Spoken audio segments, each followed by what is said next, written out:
All right, let's do two quick pieces of sound. Let's start again. If you were in the UK, you need to vote for the Labour Party. And you need to remember that the last time you gave the Lib Dems any power, they were the junior partners in a 2010 to 2015 coalition that I believe the stat is that, I mean, wages have been flat in the United States. They've declined in the United Kingdom.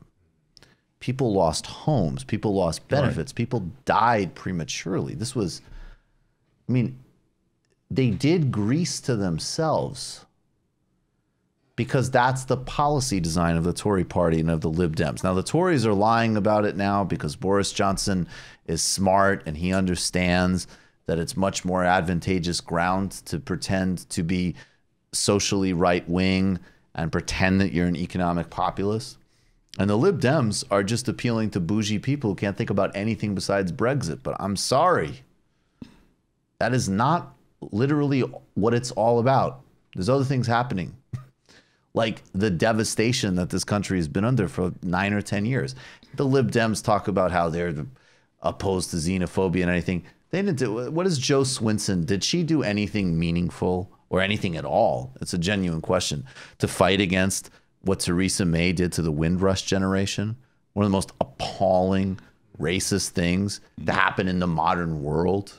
Send people back, strip them of citizenship who've been, immigrated to help the UK in their hour of need from Trinidad, Jamaica in the 40s, 50s. Disgusting. This is Joe Swinson representing this Lib Dem delusion. Friends don't let friends vote Lib Dem.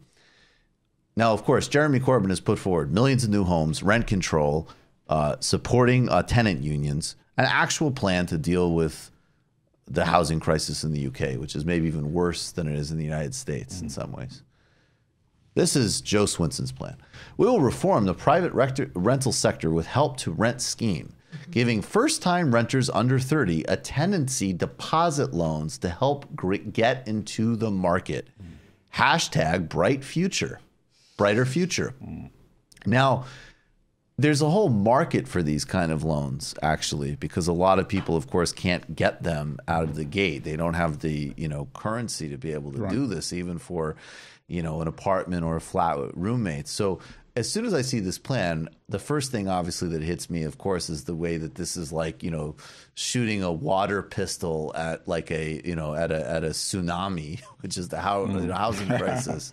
But the other part is I really wonder if we went into the details of how they'd implement this, if they're not even talking about maybe like the government will provide the loans, but I wonder if they would get filtered through these types of companies so it could create a whole new predator market. And also, let's be real about what they're talking about here. We're talking about deposits into coming into an apartment.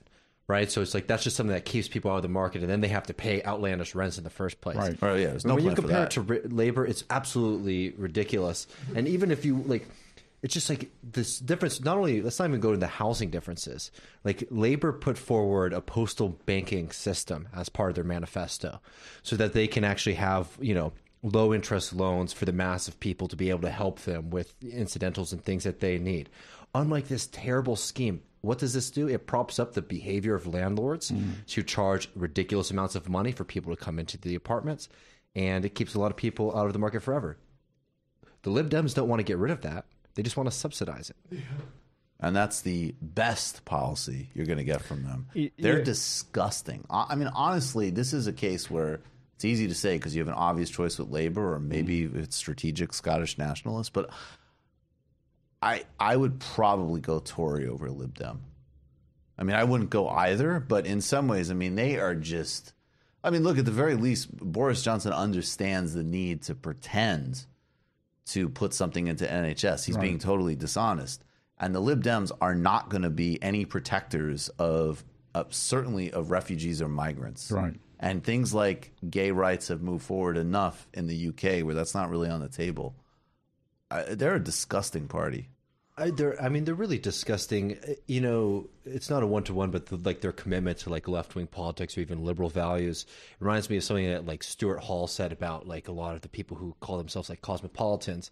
And when they mean that, what they mean is like, oh, I like to have a little I like to have a little sushi, Right. you know, like maybe Indian food on Wednesday. Oh, but debt relief for Africa? No. Right? No, you know, that's extreme. The Lib Dems very much like function in that way, where they gesture toward these values, but it's really about preserving, and in their sense too with Brexit, literally what they care about with Brexit is like, I can't believe I'm going to have to get a passport to be able to go to Spain, right? Yep. It's not like about like the real, Malta the real vacations might it's literally go like, up. free movement so I can travel around, have fun in Rome, right? It's nonsense. Right. They're horrible. You just watched a Michael Brooks show video. Subscribe to get them all. Why wouldn't you? Don't be foolish. Click subscribe below and become a patron as well. Patreon.com/TMBS. Thanks, everybody.